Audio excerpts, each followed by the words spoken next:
Hi everyone, it's Desert Rose. As you can see, I'm in a different setting in my house. I'm in my witchy room. I was thinking about filming on the other side of the room because I wanted to show the Morrigan's altar. I have never shown it, but I will show it sometime soon. I'm adding more stuff and I'm working on it, so it'll probably be sometime next month. So that's one reason why I didn't show it. Another reason is because I am doing a tarot correspondence video for the Faery Forest Oracle, an Oracle of the Wild Green World by Lucy Cavendish.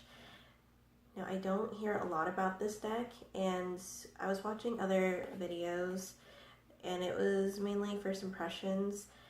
I would say that this is more of the underdog deck of Lucy Cavendish's decks, just because the guidebook has less information than her other guidebooks, which I do like. This would be my favorite one. I like that it is concise, and I do think that less is more in this case because with this oracle specifically, the Faery Forest, when I think about the forest, I think about the light and shadow aspects and going within to find the answers. So not everything will be as clear, so they might jumpstart you, pertaining to the book. It might jumpstart you, but then you will be finding answers on your own. So it brings you through the journey and it assists you. So with this writing, I really do like what she has to say. This is more of it does offer more shadow than a lot of other decks that I see out in the market, so I do appreciate it for that. I do think that it is a crone deck for me. Another reason why I wanted to make this is because it is a soul deck in terms of oracle decks. So I really wanted to shine the light on this deck because I just love it so much. It has a special place in my collection and I'm constantly using it. I am so drawn to it. It's amazing. It definitely has that foresty. I would say that it feels more shadowy, if anything, a deeper and darker tone to it, but it isn't necessarily one that you would just shy off for it being really intimidating. I feel like there are amazing archetypes that are in this deck. If you see the cards that I will be pulling out and showing you guys, you can see that it is a facey deck, but then you get to meet the different archetypes and you get to really draw their energy and you really learn from them. So there is more of a wild wisdom that you get from this. A wild ancient wisdom, which is another reason why I do feel like it is a crone deck. So with the Morrigan being the queen of the Fae, I really wanted to make the video on here. I'm sorry, I was gonna say something, but then I choked. I was making this video the other night, but I didn't have as much energy as I would like to have for this video because I was finishing up some tarot certification homework, so I was not as energized as I wanted to be. I did write some notes for my intro just to make sure I wasn't forgetting anything. So with this video, I really wanted to make it, and I was umming and ahhing just because I knew that I wouldn't put all my interpretations in, and I would look back and say, I could have said that too, which I might bring up the card that I didn't say something about, that specific thing in my other video, because, well, this will be multiple videos because there are a lot of cards for putting it into one video. I want to make it as thorough as I can, but also at a good pace. So let me see what else I could say about it.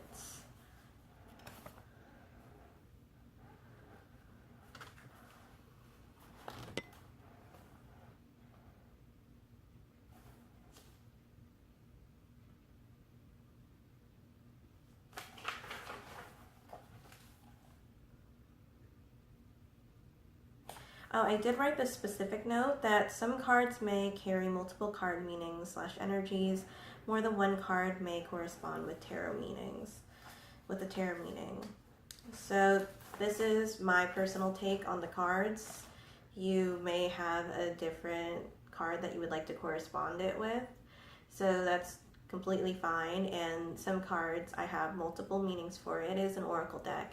And what I love about it is that it's so balanced in terms of not only the light and shadow, but that it offers light and shadow. But because I did say that it does feel like more of a shadowy deck, but I think that it could also be because of the aesthetic of it too. It is also balanced because it does offer card meanings that correspond with the major and minor arcana.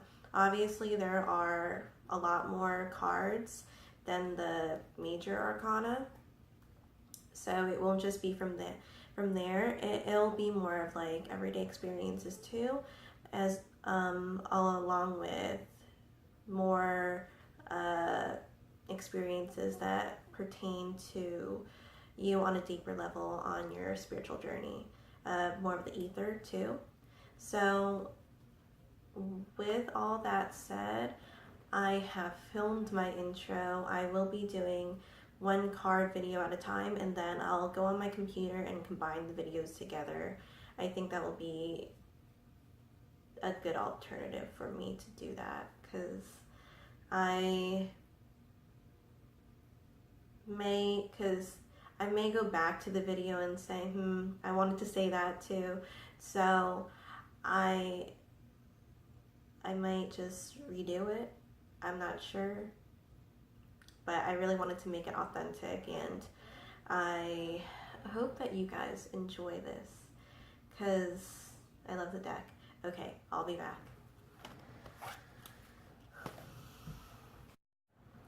The first card that I would like to talk about is number 18, Elfstruck, Enchanted, Beagled, and Spelled. I feel that this is more of the devil card in this deck, but I do have other cards that have certain things about them that can, correspond with the devil card. Not completely. I do feel like this goes really well with it. So this is the first card that I got out of the physical deck, because I did have the app before this one just to make sure that I was interested in the deck. I did hear a lot of people saying that they weren't sure about the book, so I wanted to check it out too, and I wasn't sure if I was going to use the book, but I love it, so I am going to reference the book, because I do have notes in there too. As you can see, I really love working with it, and the artwork is my favorite artwork out of all of Lucy Cavendish's decks. It's by Maxine God. She did an amazing job, and I really like that she has such a balance to the deck too. So back to the card. So the keywords are Enchanted, Beagled, and Enspelled. I'm going to go by the imagery first, and also it depends on the type of reader that you are. So whatever you're going off of, I did also do an aura video on here because these reminded me of auras, but you don't have to go by the color specifically, just because I know a lot of people thought that the borders were too much because there were too many. I personally like it. I think it balances it out, and I feel like if it didn't have the borders, it would be a little bright for my taste, because I like color. Well, I love color, but I don't like very bright images. So whatever you would like to do, and whether you're an intuitive reader or if you're like a psychic reader, both of them are awesome. You can go off of the imagery, the keyword, and also the extra meanings behind the word behind the card is also a good way to jumpstart your reading. So as you can see, she does have a numbness to her. She has like an icy coldness, emotional dissatisfaction. I also like to connect this card to something that you're like shopping therapy or some type of addiction or a sickness or an anxiety, something that you get from this card, the exhilaration, the rush of wanting to add more to your collection, wanting to have more, wanting to feed into that energy. You see that she has icy blue eyes and the roses match. As in the lipstick, it isn't off-putting, but there is an aspect of it where it looks like it adds to the iciness of it. It doesn't complement her skin in terms of brightening it. It does look nice, but it is the type of lipstick tone where it kind of brings the life out of you. It sucks the life out of you. It sucks you dry, and that's what I get from this card. You see that she has a mask here, and that's also bejeweled, and even the eyes are bejeweled too. But the mask has been taken off. Things have been confronted. Things have been brought into the light, and you get to see the person or the situation for what it really is. She has a very ornate, regal type of richness in terms of wanting it all or having it all. You see the pearls here too, and the backdrop is a little bit of a gray. It has a bit of wind in it, if you could see that, and there's bareness. You don't really see much of any clothing on her, but I'm sure she probably does if you really bring out the picture more. So I'm gonna go to the book and tell you guys what else I put and go more into the book so you guys can get an idea of how the book can work with you using the deck. So I have the tarot card Devil, blindness, sickness, addiction, out of balance, no moderation, enchanted and enspelled, underlined, dazzled, amazed, and astounded at present, head awhirl with otherworldly visions and thoughts, a little obsessive and unable to balance at present. It is all or nothing, which is really, it stands out to me, and the momentum is exhilarating and intoxicating. It's almost like a roller coaster ride, and there's so much adrenaline. It's an adrenaline rush, so you just feed into it. Truly do have the power to create what you want and need in your life. Please take time out to contemplate these miracles and come about and the coincidences and connections that have brought you to this place. Much is to be considered, to think about. Time is so intense and fully flavored. Creating the next steps in your life and drawing them to you, weaving and creating your future. Currently devoured by the desire to push forward, use this energy. It also talks about to remember why you're doing this, to have the intention that a clear, pure intention for yourself. So do not allow your current state of enchantment to be sabotaged or hijacked for other purposes than your own, which must be for the highest good. Soon the intensity will ease, the balance shall make a return, and the life will take something like normality again. But now, having tested magic, you can never return to how you once were. You are forever changed, friend. Artwork, Fairy Ball. So forever changed, having a major experience, which does pertain to the major arcana too. And we can all think that whenever we go through something that is traumatic or that is ever changing, we want to transform from it and make us be the person who we're meant to be, or come out of it being a better version of yourself. So to make that experience worth it, worth going through, because you're learning and you're bringing out the wisdom that you learned from it. So that is Elfstruck, the Devil card. The next card that we have is the Elf Queen, Introverted, Burden, Responsibility. I really think that this card corresponds well with the Ten of Pentacles, especially with the keywords that it has at the bottom, burden and responsibility. The book does talk about other people asking you to do favors, and it is okay to say no, to stand your ground, to make sure that they're not using you, to make sure that it doesn't you're not doing it just because you feel obligated to, or other people are asking you because they feel like they're entitled to have you do something for them, in a sense. So what this card reminds me of is around the holidays, like the winter and Christmas, and you see that, well, in general, Christmas can be mistaken for just for like the Hallmark experience, to have the card, to have all the presents, but there is a point of the celebration for this Christian holiday. So she is looking down. Her expression does feel like she has a lot weighing down on her, and that can add, the crown can add to that, because the crown looks like it is heavy, it is really tall. It looks like the plants that are up there are overgrown, and maybe you need to cut some down or take it one step at a time. With the title of the Elf Queen, I know that there's a lot of responsibilities for being a queen, for having to take care of your people and to know what's best for them.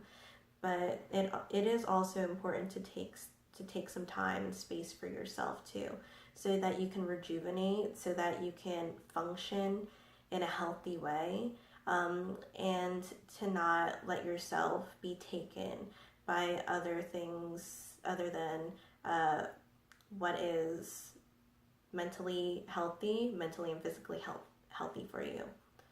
So you see that there are a lot of flowers in the background, and there are even some blooming here too, and that can add to the amount of that there's so much. This also seems like she is a young character, and she has more of a royal attire, and that could be a lot looming on her plate, that maybe she is going up into newly as the Elf Queen, and one can imagine the types of responsibilities that she can get from that. There is a type of anxiety and a type of unsteadiness about her. So I'm gonna go into the book to see what else I have for her.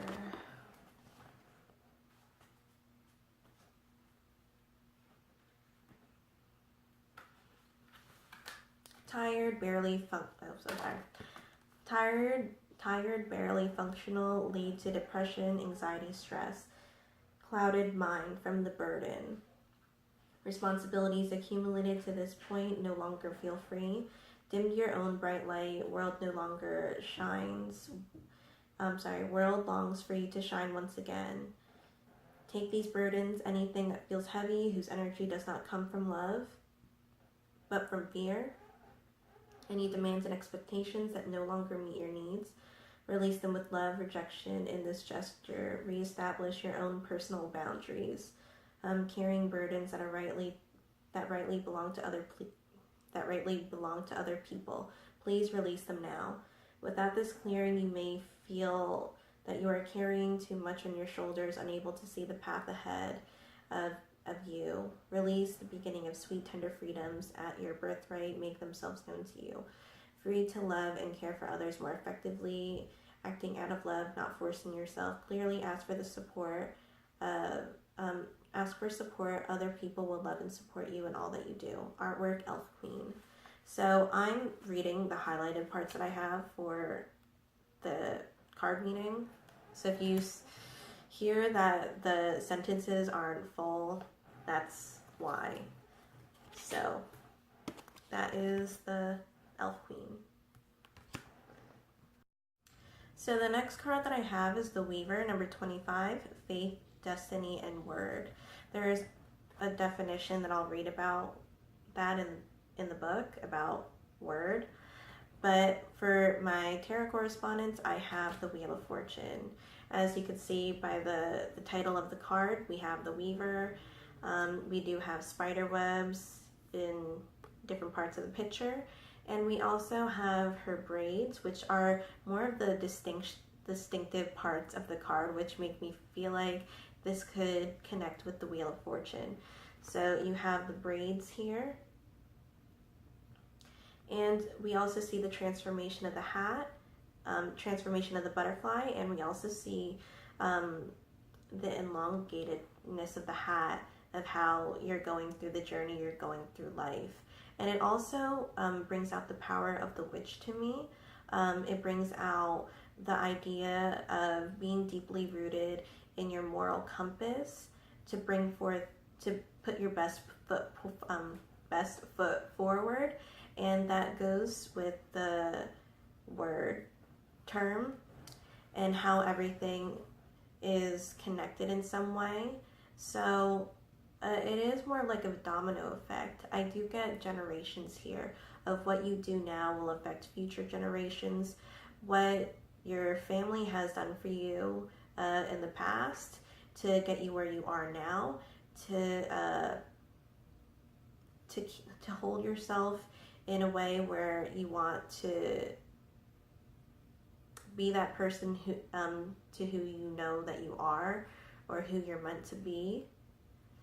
We see that she has earrings of a crescent moon and a star, and that relates to the interconnectedness, and it is more of like the galactic part of it. It is more of like of the divine, of the sky, and how you're getting things from above, and then you're putting it on your path. You're being led. Sometimes you're going on journeys into knowing your place in the world. So I am going to read what it has for the Weaver. I'm not sure if I got into the butterflies, but I did. Pertains to transformation. So the Weaver. I'm going to read the key word first. So this is word. In ancient magical philosophy, word is also the root of the modern word weird. And it is both personal and global, and perhaps even beyond that. It is galactic.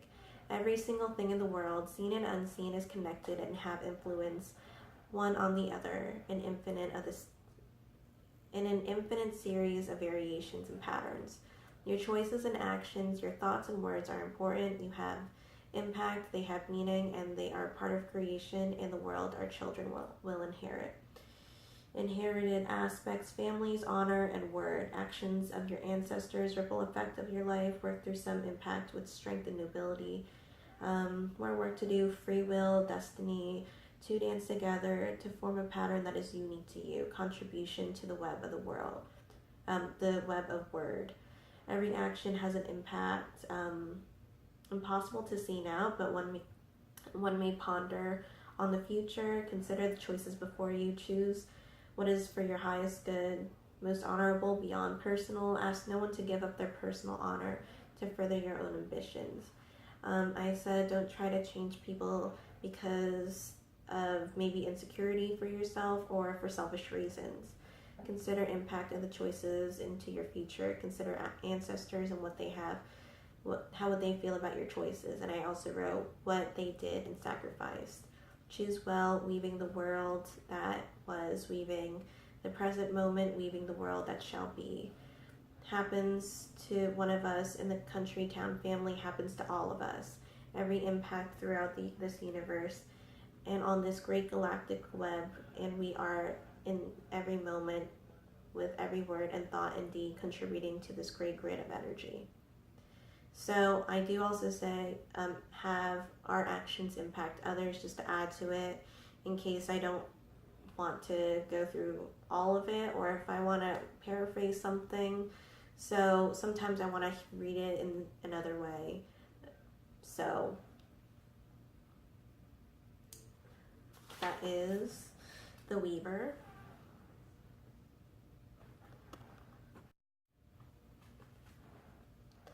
So for this card, I have the Fairy Norn, number 31, Planning, Patience, and Cooperation.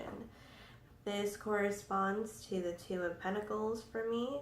I'm giving these specific correspondences, but again, you can have as many as you would like because it isn't a tarot deck, and also it could be completely different for you. So for me, this is more of planning, as it says, cooperation. That could be working together or pre-planning. When I think about the Two of Pentacles, I also think about blueprints, because it is close to the beginning where you're planning something or you're deciding what you really want. It's much of a chance. It is a chance for you to choose, and again, a chance for you to plan. She is being meticulous, as you can see that she is doing this craft that does involve a lot of work, and she's taking her time with it because she wants to get it right.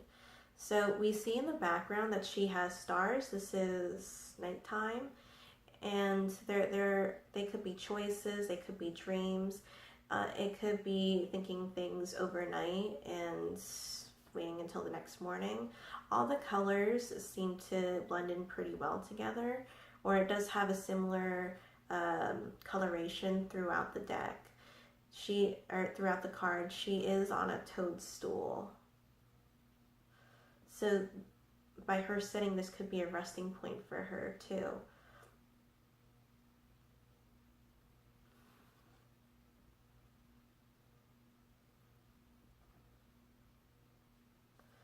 So I am going to read what it says in the book.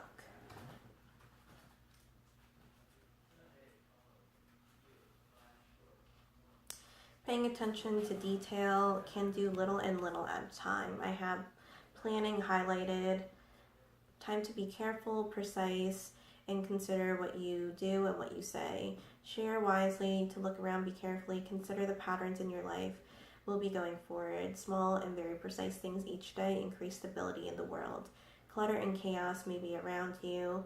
No blame for that. The very Norn knows for all lives, when all well lived holds such things. But your job now is to begin to tidy up your life, to shape it, to make it form more contained, more organized, and somehow for all this control more free. When you introduce this order, chaos can no longer eat away at precious reserves of time. Emotions are not squandered in petty dramas that humans love to dally with. Now that what must be done carefully, clear intent to bring the next shape into your life. Faith simultaneously reveals and transforms itself. Artwork, Mystic Stitch. So the final card that I have for this video is one of my favorites. It's number 11, Ragnarok, Destruction Ending Final Moments. I love how she's looking back and she has no remorse, or something that happened was meant to happen, or something was meant to be done. I see burned beyond recognition.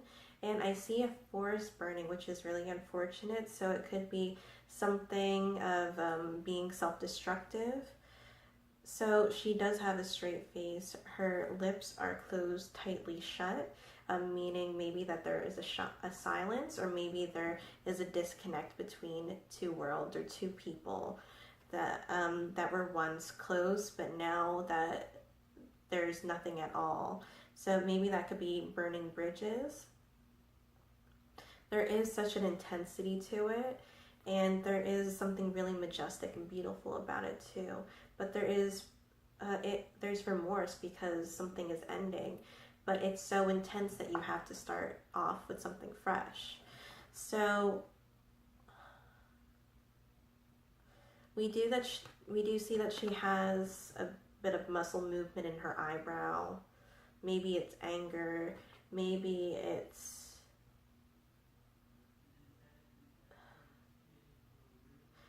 sadness, but you had to walk away, and there's a type of powerfulness that you get from this card. It's so beautiful. So I am going to read what I have in the book. So I do have quite a bit in here. Ragnarok. Remembering, looking back, fearless or self-destructive can be forced. Something that you're holding on to is destroying itself, burning to create something new. So I have something written down, but I'm pointing to something. So hoping to avoid will actually bring you renewal, strength, raw, primal moment when you become true to your own self again.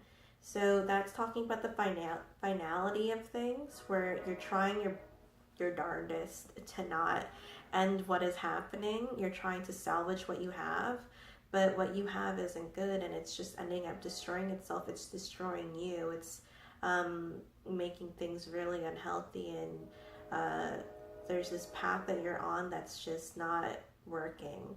So don't want to change or afraid of change. That's what I have attached to that meaning.